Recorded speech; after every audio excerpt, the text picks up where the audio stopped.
نحمده ونصلي على رسوله الكريم اما بعد فاعوذ بالله من الشیطان الرجیم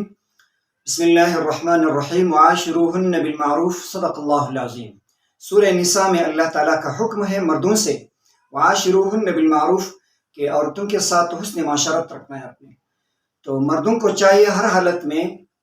عورتوں کے ساتھ حسن سلوک سے پیش آنا ہے، تو یہ اللہ تعالیٰ کا حکم ہے۔ آج کل جو نکاح وغیرہ یہ جو شادی بیاہ ہے اس طرح کی تقریبات میں آج کل کے جو لوگ ہیں ان میں اس طرح کے بعض پارٹیز ہے، بعض لوگ اس طرح کے ہوتے ہیں کہ چند شرائط رکھتے ہیں لڑکی والوں کی طرف سے، وہ شرائط رکھتے ہیں لڑکے والوں پر۔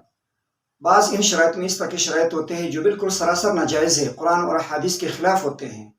انہیں نہیں ماننا چاہیے اور سرے سے اس طرح کے شرائط کو نہیں رکھنا چاہیے۔ اور وہ شرائط یہ ہے کہ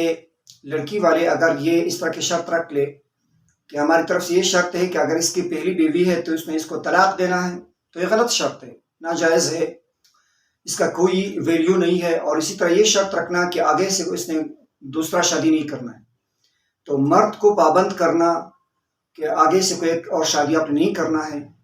یہ کنڈیشن رکھنا اس کے سامنے، تو یہ غلط بات ہے، یہ غلط شرط ہے، کیونکہ اللہ کا تو اس حوالے سے اجازت ہے، اللہ تعالیٰ کی طرف سے اجازت ہے مرد کو، مثنا ثلاث رباع، دو دو تین تین چار چار چار تک آپ کر سکتے ہیں، بیک وقت دو رکھ سکتے ہیں عورتیں نکاح میں، تین چار، تو اللہ تعالیٰ کی طرف سے کوئی چیز کی اجازت ہو تو کوئی ایک معاشرہ، اسلامی معاشرہ، مسلمان اپنے آپ کو کہتے ہوئے تو اس طرح کے شرائط کی اجازت نہیں ہے۔ اور بعض اس طرح کے شرائط ہے جو فی نفس ہی تو اجازت ہے، لیکن وہ اس کے فائدے ثمرات جو ہے وہ خطرناک نکلتے ہیں، اس کے فائدے اتنے نہیں ہیں بنسبت اس کے خرابیوں کے۔ وہ یہ شرط رکھنا کہ لڑکی والوں کی طرف سے کہ اس کو فلاں شہر میں، فلاں گاؤں میں اس کو بسانا ہے، اس کو رکھنا ہے، یا اس طرح کی شرط رکھنا کہ اس کے لیے کوئی خاص اسپیشل قسم کی گفٹ میں گاڑی دینا ہے، یا یہ شرط رکھنا کہ اس کو اتنا سونا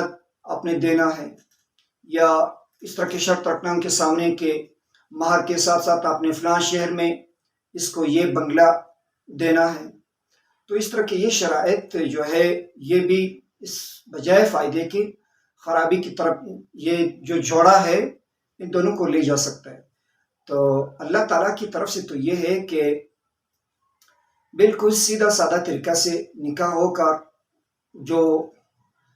مرد پر عائد ہے وہ یہ ہے کہ حسن سلوک، نان نفقہ اور جگہ اس کو دینا ہے، مہیا کرنا ہے۔ اس کے علاوہ اس کی دونوں کی اپنی زندگی ہے، کس ڈھنگ سے وہ گزارنا چاہتے ہیں یہ ان کی اپنی مرضی ہوگی، لیکن ہاں یہ ہے کہ مرد پر یہ شریعت نے لازم کر رکھا ہے کہ